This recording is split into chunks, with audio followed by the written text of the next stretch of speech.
One, I had problems falling asleep. And then by the time I did fall asleep, I'd only, like I said, it was like 3 hours because then I woke up with severe nerve pain. And it lasted, I don't know, about 4 hours. I tried to take Advil, I tried to take a muscle relaxant, and neither of them worked. Thank God they finally subsided. But that keeps me in bed a lot longer than I want to be. There's days where it's deafening silence. And I know it's before there was friends over, the kids were, like Andre had all his friends in the pool. And I think he is the one that used that pool more than anyone. There's some days where I feel like he is... Come back through that door. Yeah. And it's that realization of that, like, that moment never exists again. And I think that his absence is harder than this injury or anything else that we've gone through. Our middle son, Andre, he was a kid that would put on ice skates and had never put them on before, and he'd be zipping across the rink. He'd put on a snowboard and go down the mountain. Same with surfing. Anything that he did it so easily. He had come home and he was just a wreck. He lived on his own, and he had said, "Mom, can we talk?" And I said, "Sure." Someone gave him a Percocet. He took it and he said to me, "For 15 minutes, I felt what it was like not to have the weight of the world on my shoulders." I said to him, "If I ever get a phone call that something's happened to you, I don't think I can live and survive that." 8 days later, I woke up and I had a really bad headache. I think I called you around 11. And before I could say anything, he said, "Rosa," and I said, "What is it?" And he said, "It's bad." And I said, "Who is it?" And when you said it was Andre,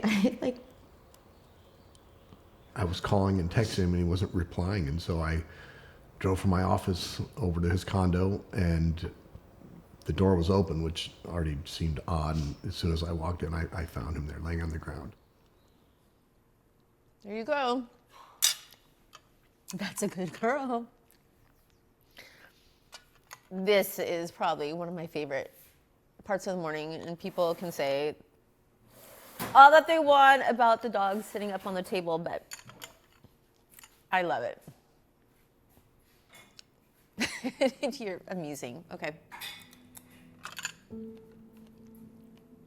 One more little piece. It's May 16th, and 2 days prior was our son's memorial service. Head down the street, we weren't even gone 90 seconds, and we see this car, a white car, swerving. I remember the sound of the metal, the impact. It was so severe, and the car spun around, I don't know, like 3 or 4 times, and ended up on the opposite side of the road. And my daughter goes to get out of the car. My cousin gets out of the car, and I go to remove my seatbelt and try to get out of the car. And I said, "I can't move." And I said, "I can't feel my legs." At that moment, I knew.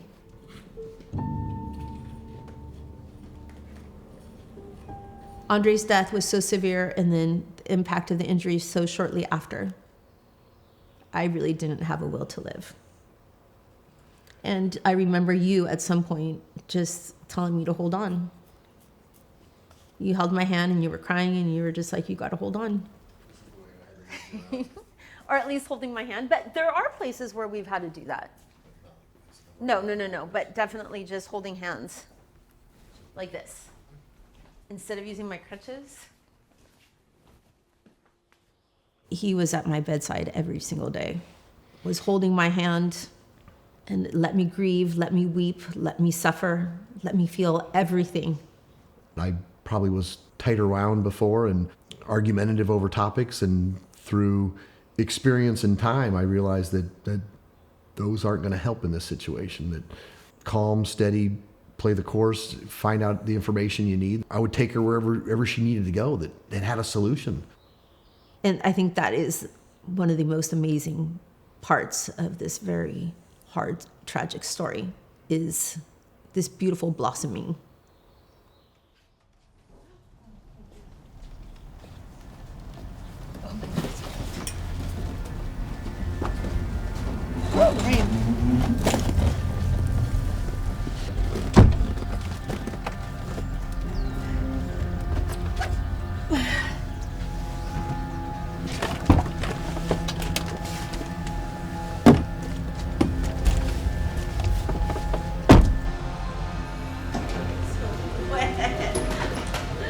Hi, Juana.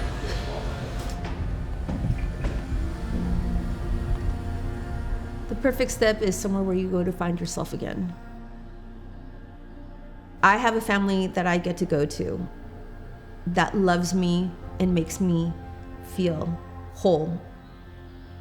It fills us with a radiance that I just feel I wouldn't have if I wasn't there. The Be Perfect Foundation has opened my eyes to a world that's out there of people that care about my well-being, that care about the outcome of my journey, that I'm not alone in this. I've had so much loss, and nothing can replace my son. You know, I may never walk again like I used to, and there's so many other things with paralysis that I have lost, but I am capable of so much more, and I am not broken. I am stronger than I've ever been.